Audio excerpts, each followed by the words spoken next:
according to a website called compassion.com, there's worldwide there's 126 million children from ages 5 to 14 that work in hazardous conditions. They're often enduring beatings and humiliation, and worst of all,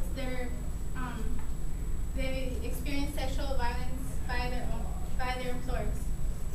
In developing countries, there's around 16% children who are from ages 5 to 14, and they're already working in child labor.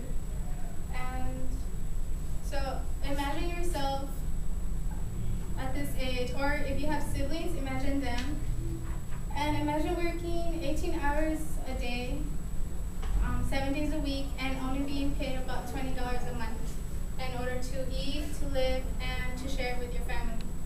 And so this is the lives of the child laborers, kids working in child labor. They're little and they have to survive at only about $20 a month.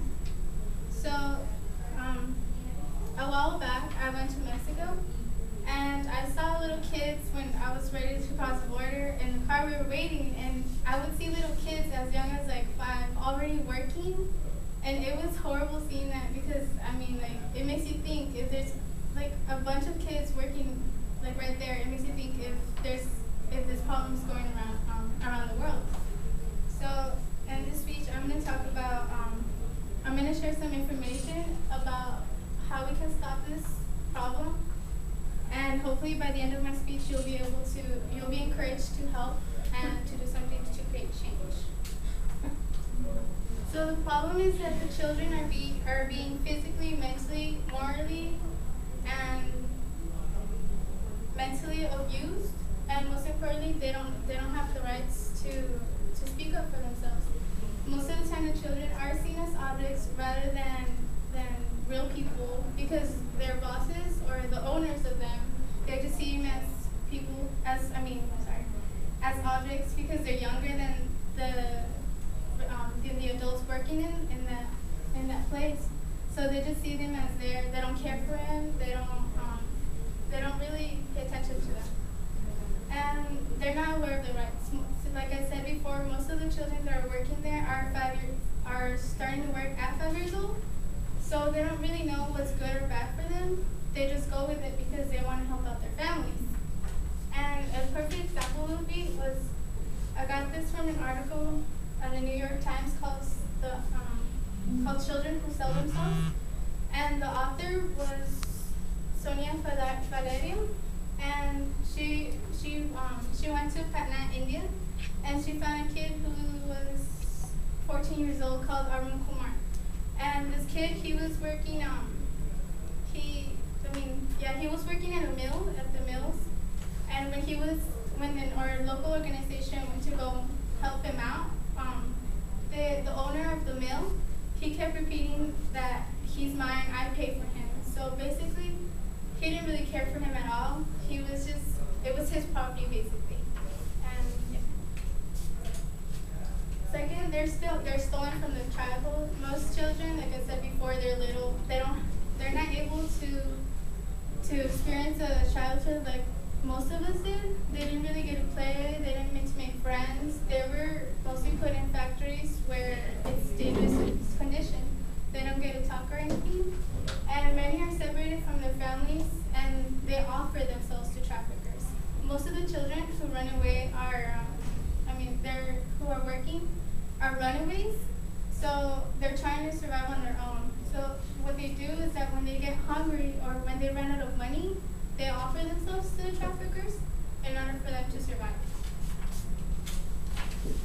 So according to a website called childlabor.com, poverty is one of the main causes for child labor. Most families, as we know, most families in most countries, there's only the men in the family work or the dad, while the women stay home and take care of the children. So by only one person working, there's not enough income for the children to eat or in order for them to survive.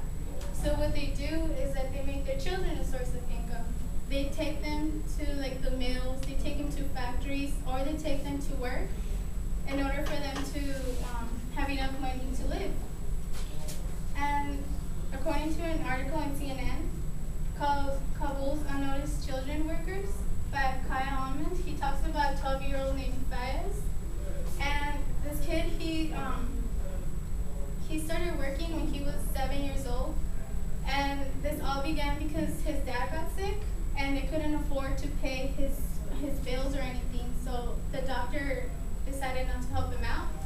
So it all started working. He started working out at a blacksmith, and so he was helping his uncle do the work in order for his family to survive. So they don't have, well, like I said, poor education and poverty is a main cause for that. And like I said, parents don't have enough money, so they strip them from their education. And poverty has fed child labor because if kids, they see their parents struggling in order to survive, they want to do something to help them out, so they start working on their own. And a perfect example is that India, which is like, a lot of families make poor income. So India has 17 million child laborers, and they're all working. And this is a map. The red part, the red section, is where it's 30% or more children working from ages 5 to 14 around in that area. So even though we know that this is a problem, there are solutions offered. On the federal level, the United States can use its influence and resources to end this problem. We know that, we hope, like, since we have great influence in other countries, that if they see us helping the children, then they might do something, they might want to join and help. As in a local level, they could get in a group and voice their support with UNICEF. And in this